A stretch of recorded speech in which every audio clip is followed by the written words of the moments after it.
according to the theory of evolution, the origin and development of the universe and all its systems can be explained solely on the basis of time, chance, and continuing processes. All living things have arisen from a single-celled organism. A second and opposing worldview is the concept of creation. According to the theory of creation, everything in the universe has come into being through the design, purpose, and deliberate acts of a supernatural creator. That means this creator created the universe, the earth, and all life on earth, including all types of plants and animals, as well as humans. On today's edition of Origins, we'll be making the case for creation.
Hello, my friends. Welcome to Origins. My name is Donn Chapman, and it's my privilege to be your host. It's great to have you with us today. And you know, speaking of great to have people with us, Rhodes is my guest today, and he is an author of 35 books, and he is the president of Reasoning from Scripture Ministries, and really is one of the great apologists in America today. We're blessed to have him. And his latest book is a book that I want to introduce to you. It's called The 10 Things You Should Know About the Creation versus Evolution Debate. Ron, it's great to have you. Well, thank you. Your book blessed me, and I think it's going to bless a lot of people. Well, I appreciate that. Certainly, to God be the glory. Well, today we're going to talk about evidence for creation. And first of all, we're going to kind of dig a hole and talk about fossils, right? Well, we are going to talk about fossils, and fossils are an area of fascination to me personally. In fact, I often talk about fossils when I'm demonstrating the accuracy of the Bible. My kids have accused me of being one. Oh, really? Yeah. Oh. But that's not really true, because tell me, what is a fossil? Well, you know, my daughter once said, you know, I hadn't shaved one morning and my hair was kind of flying out in every direction, and she came down and said, Daddy, you kind of look like an ape today. So, you know, sometimes kids just say things, you know. Well, listen, I'll agree you're not an ape if you'll agree I'm not a fossil. Hey, it's a deal. All right. Talk to us about fossils. Well, it comes from the Latin word fossilis. Okay. Sounds like a disease, doesn't it? It does. Fossilis. But it actually just means dug up. All right. And when we talk about fossils, we're talking about paleontologists and archaeologists going out and doing digs, and they come across traces and remains and bones and impressions of ancient animals and plants. Okay. And, you know, we've discovered billions of them today. And we've discovered a lot about the ancient past by looking at fossils. And in fact, look at all of these that have been discovered. You've got dinosaurs that have been discovered in the Rocky Mountains. I'm even talking very high up. South of Africa, Central Asia, and Belgium. You've got fish discovered in California and New York and Scotland. And by the way, I discovered a fish fossil in my lawn once. Now, where was that? That was in Texas. When you lived in Texas? When I lived in Texas. So, you know, who knows? Somebody watching the show here may find a fossil in their own backyard. Absolutely. Marine invertebrates have been found almost everywhere. And the point that I want to emphasize to you is that we've got billions of discoveries. Is this a number you got a grasp hold of? Well, you see, I'm a United States taxpayer, so I understand billions. But it means that we're not just dealing with a little bit of evidence. There are volumes and volumes of fossil records now to show us what has happened before. That's exactly where I'm going with this. Okay. You know, the fact is we've got more than enough evidence to make a sound, informed decision that supports creationism. And so that's kind of a beginning point for us. Fossil discoveries can lead to a negative downside, I've discovered. And what I'm talking about is the fact that sometimes there may be the temptation for certain paleontologists not to be fully objective.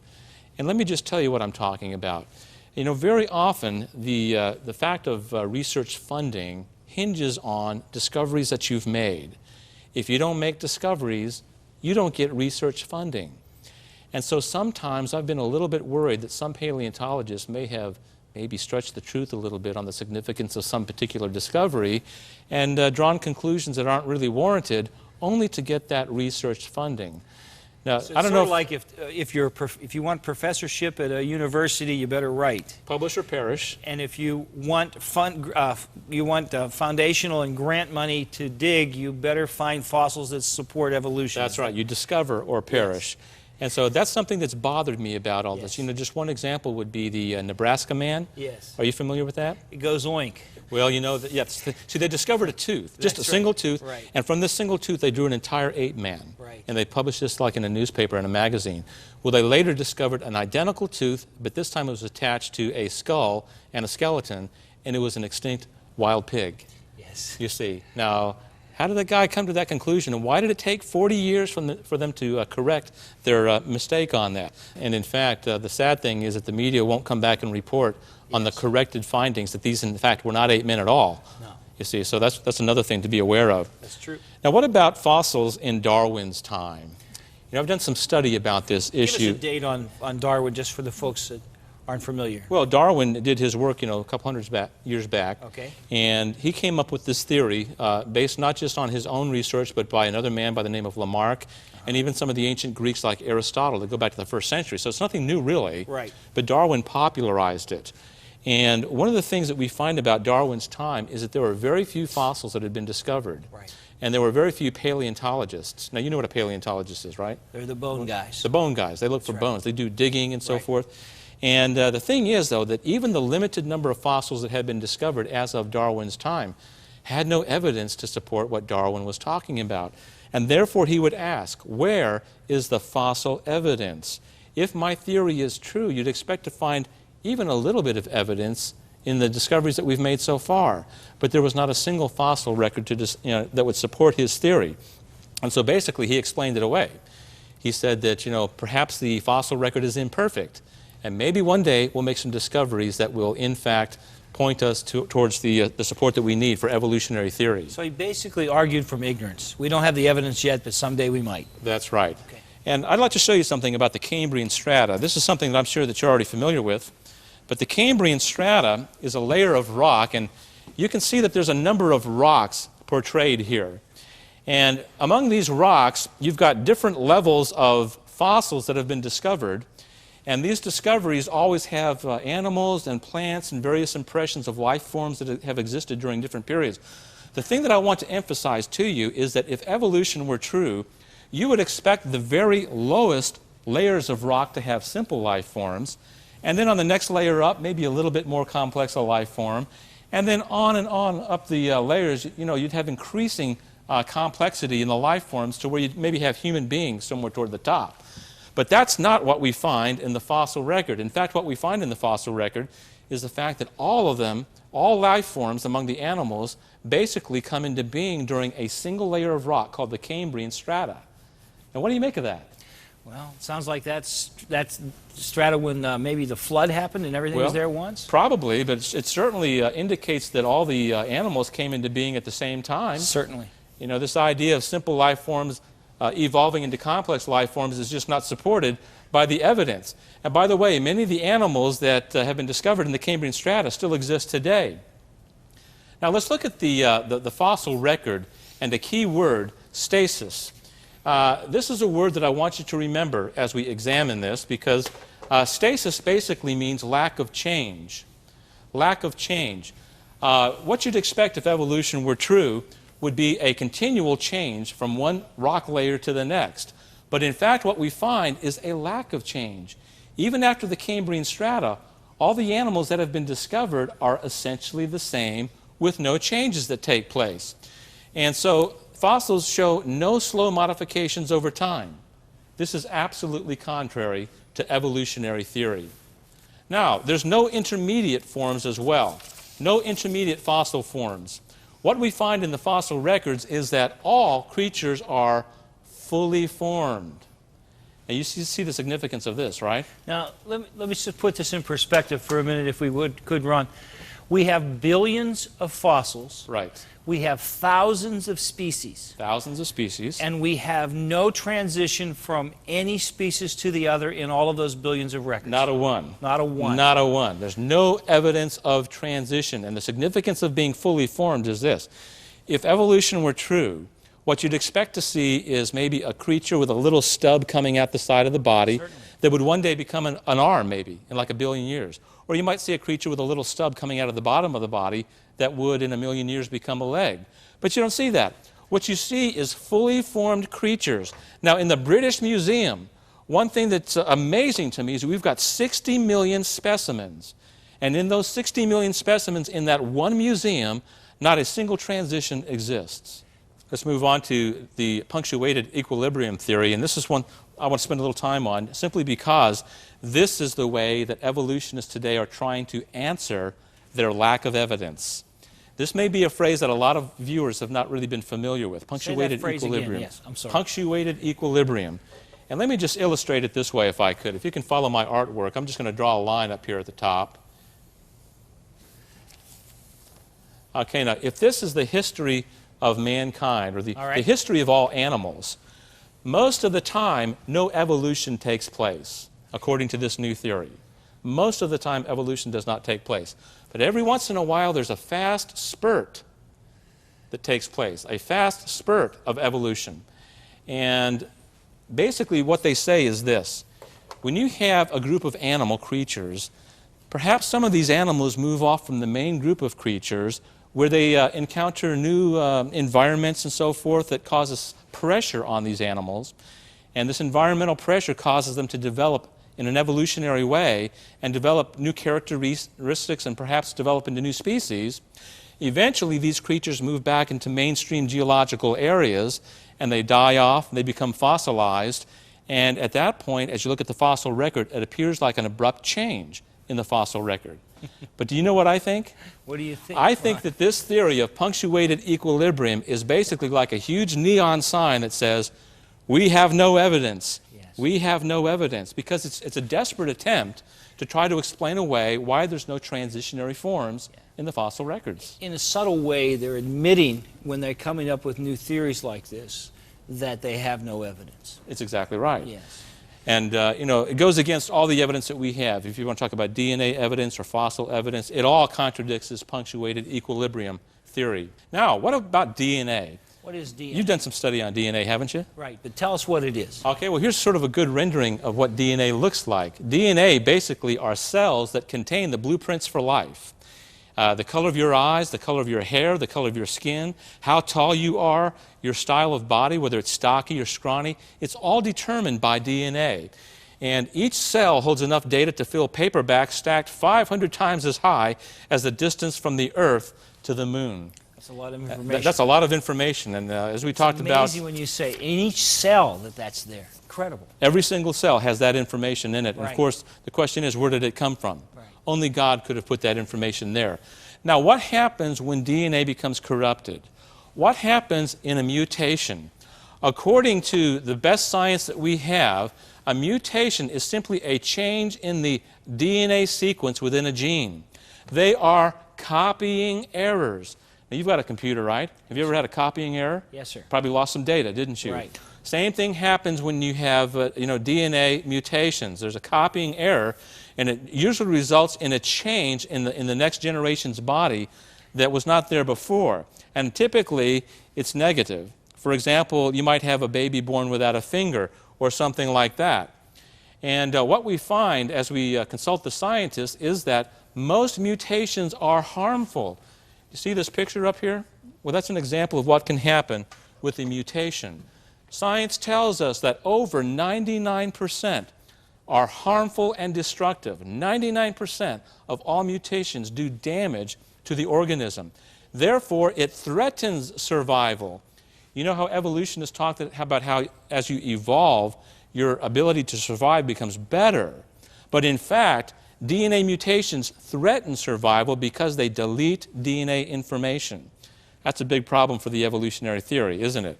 It sure is. It's really saying to us, 99% of mutations make it worse. It would take hundreds of positive mutations in a row to change from one species to another. Not only that, you're talking about massive infusions of new information. Right. And the that doesn't DNA, happen. No matter the mutation, you can subtract information, but you can't add information to the DNA through mutation. Right. That's an incredible fact our people need to know. Now, we move on to the theory of natural selection, which is kind of based on the information I've just shared. What about this natural selection? According to evolutionists, there is a competition to survive, and they talk about the survival of the fittest. Now, I'm not sure who you identify here with, Don. Yeah, I was wondering why they put somebody else's head on my body up there in that picture. I thought that this was you here. Okay, well, that could be too. But in any event, the idea is that those who survive the best pass on their superior traits to the next generation, and meanwhile, the weaker guys die off. The end result is evolution, and this takes place over millions of years. Now, according to Darwin, this process of evolution or natural selection is unguided and unsupervised, mindless and purposeless. There are no long-range goals. Right. As evolution looks down throughout history, it cannot determine that in a million years it's going to create an eyeball. Rather, each change in the body is a small change. For example, a little stub coming out of an eye. How would evolution know to hold on to that small change with the goal of becoming an eye in millions of years? It doesn't make sense. Only the creationist scenario makes sense. Now, we do find, according to science, that there is natural selection within species. You know what I mean by that, right? I think so. I think what I mean is that even within the dog species, as an example, you have different kinds of dogs that can come about. You know, you've got like the Chihuahua, the Great Dane, the German Shepherd. All of these grew out of the dog kind that God created. But, you know, the thing is that you don't find this happening in terms of one species evolving into another species. Natural selection can never produce a new species. That would violate what we know about DNA evidence and fossil evidence. So, for example, you will never see a cat evolve into a dog, and I think cats would be very thankful about that fact. Don't you think?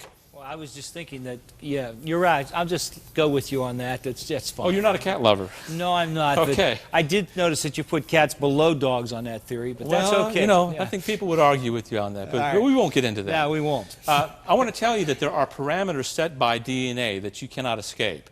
There are gene pool parameters, and what I mean by that is that even though there can be changes that take place within the species, like within the dog kind or the cat kind, you will never be able to get outside the species based upon your genetic information. Your cat DNA will guarantee that you'll always remain a cat. Your dog DNA will always guarantee that that dog will always remain a dog. It can never transition into anything else. And now that we have DNA, we don't just think that, we know that. We know that, absolutely. It's it is a absolute perfected truth. science. That's right. And there's no question about it. That's right. What about comparative anatomy? Do you see any relationship between these two? No. Well, not really. The only thing that you see in common is they both have a nose, Yeah, they both have a eyes. mouth, they both got eyes, And ears. they both got ears and so forth. Black and hair. Sometimes evolutionists try to argue that based upon such similarities, evolution must be proved. Man must have grown out of some ancestor of the ape kingdom or some such creature. But the fact is that it proves intelligent design. The fact that creatures have the same organs proves intelligent design. Don't human engineers do the same thing? That's right. Look at the wheel. The wheel is good for a variety of things, including little go-karts and you know, skates and cars and bicycles and all kinds of other stuff. Wheels can be used in a variety of ways. Same thing is true of light bulbs. You can use light bulbs in terms of a flashlight or a car, the headlights, or a light bulb that you screw into your ceiling so that you can see. Human engineers design things, they figure out what works and then use it in a variety of circumstances. The same thing is true in terms of air conditioners. Aren't they wonderful, air conditioners? They work great in cars, in houses, in buildings, in television studios, I mean just everywhere. Same thing is true in terms of glass lenses. Glass lenses work well in telescopes and microscopes and cameras and so forth. And the point that I'm making is that human engineers know how to take an item that works and then implement that in a variety of settings in order to get the most mileage out of these different instruments that they create. Now, the point that I'm making and driving up to is this. God is the divine engineer. Amen. God is the divine engineer. Because humans and animals have similar environments, it makes good sense to endow them with similar organs. To me, it makes very good sense. And God is very, very wise in the way He has designed us. He gave us eyes so that we could see, a nose so that we could smell. He gave us a digestive tract so that we could eat the food in our environment. In fact, all the senses that He's given us, He has given us so that we can survive in the environment that He's placed us. And since animals are in the same environment, it makes sense for the divine designer to give them some similar organs. Ron, that's a great argument, and I want to wrap that up with you when we come back. We've got to take a break right now, and when we do, we're going to come back and just talk about how God is the great engineer and how because He put all the different animals in the same environment, they have similar parts. That doesn't mean one came from the other. It means the same God made them. We're going to take a break, and when we come back, we want to elaborate on that just a little bit, so don't you go away. God bless you. Creation versus evolution. You weigh the evidence. Amazing DNA. It beats computers. A computer can hold billions of bits of data, but DNA, the size of the head of a pin, contains enough data to fill a stack of books, reaching from the Earth to the Moon 500 times over. Now think of the billions of dollars and hours of research it took to develop the computer. No scientist would ever look at a computer and think it was the result of chance random processes. Yet these same scientists look at DNA and insist it arose through evolutionary processes.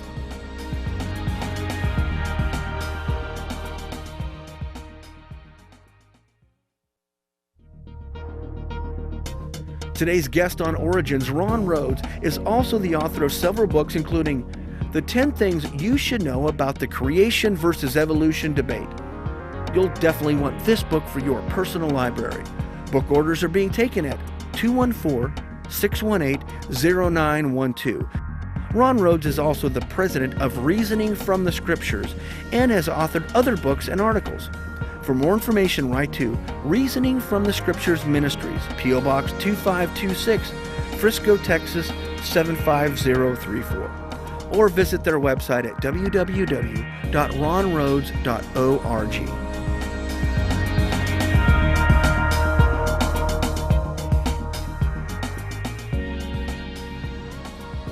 Hi, we're back from our break. I'm Donn Chapman, and this is Origins, and we've had with us today Ron Rhodes, and he's made some great points for us, showing how creation has to be true and how evolution just doesn't work. Ron, you've done a great job for us today. I wonder if you'd take a minute or two here and just sort of summarize the main points that you made and maybe drive them home for us. Well, sure. You know, I think it's important to realize that any one of these lines of evidence by itself is convincing. Right. But when you put the cumulative weight together of all of these different lines of evidence, it becomes overwhelming in favor of creationism. You know, we talked about the fossil evidence, how there was a sudden explosion during this single strata of rock known as the Cambrian strata. It seems like all of a sudden there was, thousands of life forms there. And as one evolutionist put it, it almost looks like somebody just planted them there. Well, duh. Duh, that's right. God is the one who planted them there. That's right. We've also looked at DNA evidence and how DNA sets parameters beyond which you cannot go. Right. Cat DNA will ensure that you always remain a cat. Dog DNA will ensure that you always remain a dog. And in your case, your human DNA will always ensure that you remain a human. Good. And we've also talked about natural selection, how it's an unguided process. Darwinism cannot account for all the stuff that we've talked about. Darwinism cannot explain, for example, the complex human eye or the wing of a bird. Natural selection is unguided and doesn't know where it's going. Only an intelligent designer can account for things like the human eyeball and the wing. I think complexity will become the sword on which the lie of evolution eventually dies. I think so. The way I like to put it is that if there's one thing that can punch a big hole in the boat of evolution, it's going to be intelligent design. Yes, and it's going to happen. And then final, comparative anatomy. You know, the reason why we have similar organs with other members of the animal kingdom is the fact that we have a similar designer. God is the one who created us. God knew exactly what worked in terms of human eyes and ears and so forth, and He implemented those very organs in the different kinds of animals and human beings. So the similarities just prove we have an incredible engineer who designed us, not that one came from the other. Exactly. That's right. Ron, thanks so much for being with us today. You've done a fabulous job. You know, folks, I just want to tell you today how blessed I've been to have Ron, but also how blessed I am to have you with us as we look into the truth of creation and use the evidence of science to validate it. I just want to say to you that if you have questions, I don't have all the answers, but you know, because I'm having this show, God has allowed me to be in touch with some brilliant minds. And if you'll write and ask the questions, We'll get you answers. Write to Origins, Cornerstone Television, Wall, PA, or email us at the address on the screen. I just want to remind you, it's God's view that He made you, and that ought to be your worldview too. God bless you, and we'll see you next time.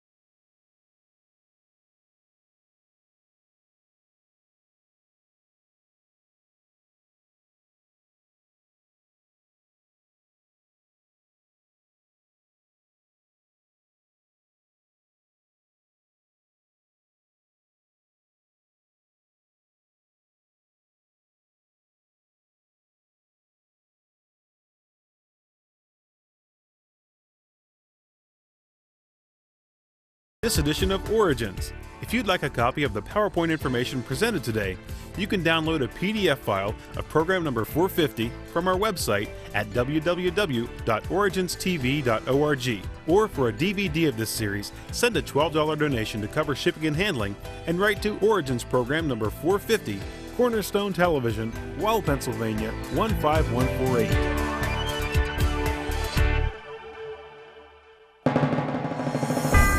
Origins is made possible by the faithful prayers and the financial support of you, our Cornerstone Television family.